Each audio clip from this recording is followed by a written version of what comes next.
Hello, friends. This is Dave Hurwitz, executive editor at ClassicsToday.com, here with Dave's Faves, my personal, absolute favorite recordings in the whole universe, the things I listen to when I want to hear some great classical music. And today, I want to tell you about, what a wonderful set this is. I just look at it and I melt. Haydn's Paris Symphonies with Leonard Bernstein conducting. Now, everybody knows that Bernstein was one of the greatest Haydn conductors that ever lived.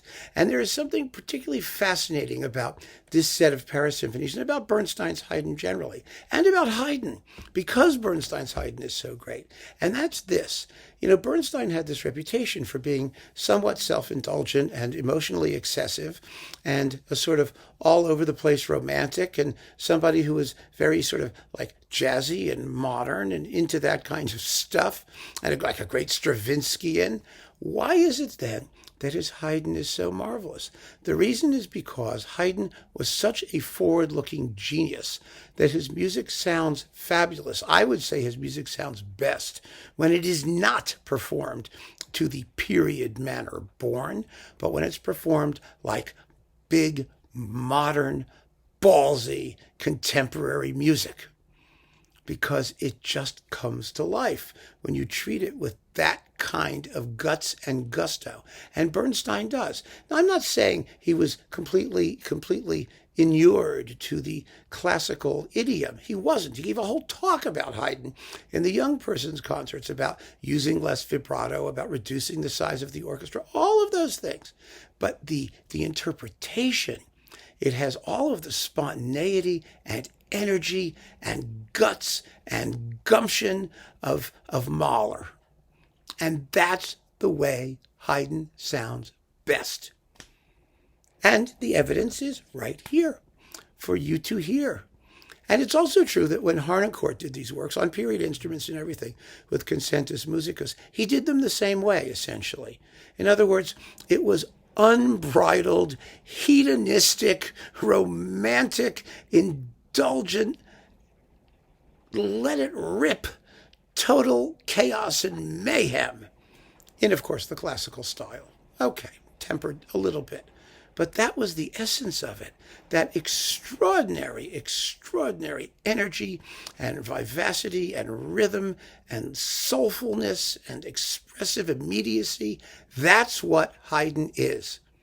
And that is what these are, this absolutely classic set of the Paris Symphonies. And I'm not saying, again, this is not about what the best performances are, although these are. In this case, I think it probably is, unquestionable these are. They've been regarded as such almost universally since the day they came out. But no, they're my personal favorites because they have those qualities.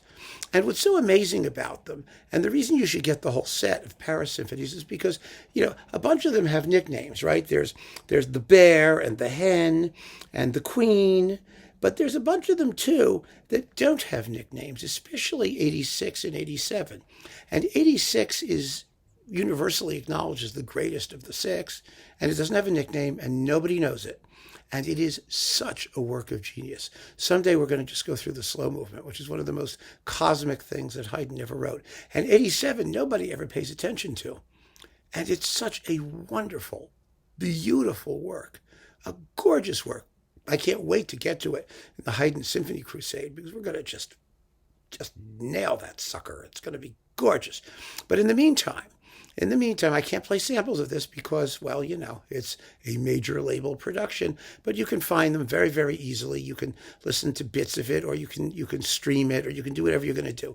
But whatever you do, if there's wherever an essential, absolutely essential set of classical period repertoire, it would be this.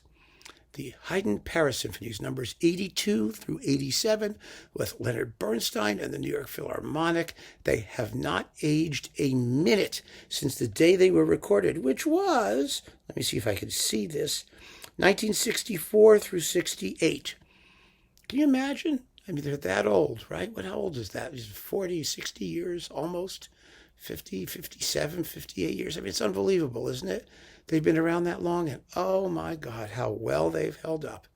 Unbelievably extraordinary. So that, my friends, is unquestionably one of Dave's faves. So keep on listening, and thank you so much for joining me. Take care.